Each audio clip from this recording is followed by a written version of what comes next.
मेरे चैनल के सभी श्रोताओं को रजनीश दीक्षित का सादर नमस्कार। आज मैं आपके लिए एक लघु कथा लेकर आया हूँ जिसका शीर्षक है कत्ल में शामिल, और इसे लिखा है वरिष्ठ लघु कथाकार श्री कमल चोपड़ा साहब ने। वह अपनी बात कह चुका था। थाना प्रमुख ने आंखें चौड़ी करके बूढ़े को ऊपर से नीचे तक देखा। चेहरे पर झुर्रियां, पकी हुई दाढ़ी और कांपती हुई देह। थाना प्रमुख को वह बूढ़ा पागल, सनकी और सिरफिरा लगा था। बूढ़े ने फिर से कहना शुरू किया, जानता हूं थाना प्रमुख से बात कर रहा हूं। धक्का मारकर बाहर निकालेंगे तो बाहर धरना दे दूंगा। 68-70 साल का बीमार बूढ़ा हूं, लात डंडा सह नहीं पाऊंगा, यहीं थाने में ढेर हो जाऊंगा। पर मेरी रिपोर्ट तो आपको लिखनी ही पड़ेगी। मेरे कांपते शरीर, झुर्रियों और सूखी हड्डियों पर मत जाइए। इस हालत में भी आज मैं मजदूरी करके 4 पैसे कमा कर लौटा हूँ। सुबह मैं अपनी झुग्गी पर गया था। अपने इकलौते सहारे अपने बीमार बेटे को तड़पता हुआ छोड़कर मजदूरी करने गया था। वापस लौटा तो मेरा बेटा मर चुका था। वह मरा नहीं, उसका कत्ल हुआ है, और कत्ल किया है आपने। हाँ हुजूर, आपने। आपको मानना पड़ेगा, मैं पागल नहीं हूँ। मेरे बेटे नंदू को आप जानते नहीं हैं, पर उसका कत्ल आपने ही किया है। न मैं बक रहा हूँ, न मैं पागल हूँ।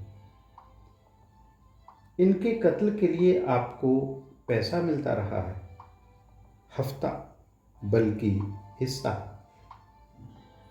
हाँ, वो मुत्तू है ना, बच्चा बच्चा जानता है कि वो स्मैक बेचता है। नहीं जानते तो सिर्फ आप। इसी अनजान बने रहने और आंखें बंद करने का पैसा मिलता है आपको। हाँ, मेरे इकलौते सहारे नंदू को स्मैक पीने की लत लग गई थी। शुरू में मैं मुत्तू के बंदों ने उसे मुफ्त में पिलाई, फिर वह शौक शौक में पीता रहा। फिर ये उसकी मजबूरी बन गई।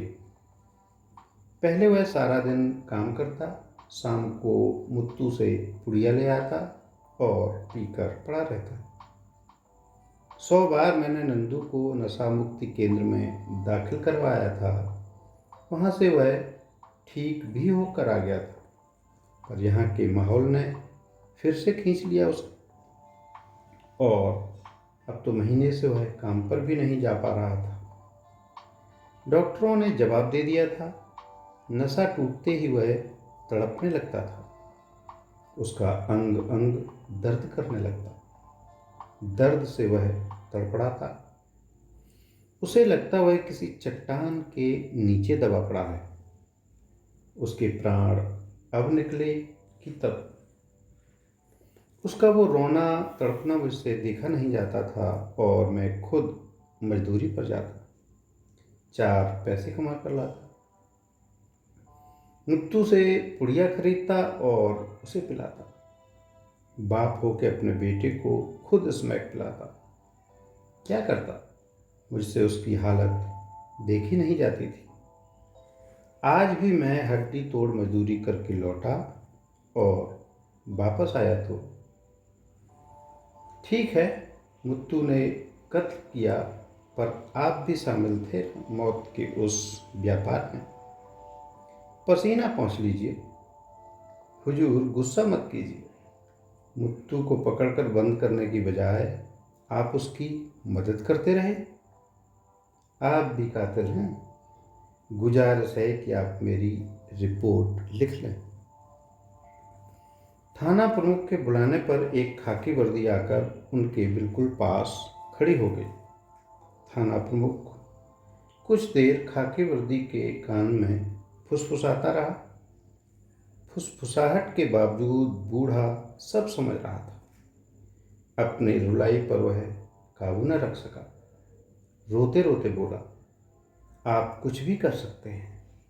मुझ पर ही उल्टा सीधा केस बनाकर उल्टा मुझे ही बंद कर सकते हैं। मेरे पास स्मैक की बरामदगी की खबर भी दिखाकर मुझ पर केस कर सकते हैं। स्मैक की एक पुड़िया अब भी मेरी जेब में है, जो आज शाम अपने इकलौते बेटे के लिए लेकर आया था।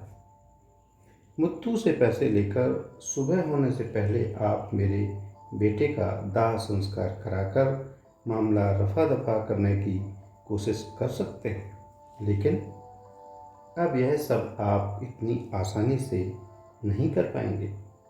मेरे बेटे की मृतदेह के पास बहुत से झुग्गी वाले जमा हैं। वो आपको मन मर्जी नहीं करने देंगे। मैं तो खुद अपने खिलाफ भी रिपोर्ट लिखवाने आया हूँ। आप अपने साथ साथ मेरे खिलाफ भी रिपोर्ट लिखें। मैं कसूरवार हूँ, कत्ल में शामिल। मैंने पहले ही आपके खिलाफ कुछ क्यों नहीं किया? शाखाओं में उलझा रहा, जड़ क्यों नहीं काटी? लघु कथा समाप्त हुई और आप सबके समय के लिए बहुत धन्यवाद। आपसे निवेदन है कि यदि आपको यह लघु कथा और इसका वाचन पसंद आया हो तो कृपया इस चैनल को पसंद करें, साझा करें और सब्सक्राइब करें। आपके समय के लिए पुनः बहुत धन्यवाद। अगली बार फिर किसी लघु कथा के साथ मिलेंगे।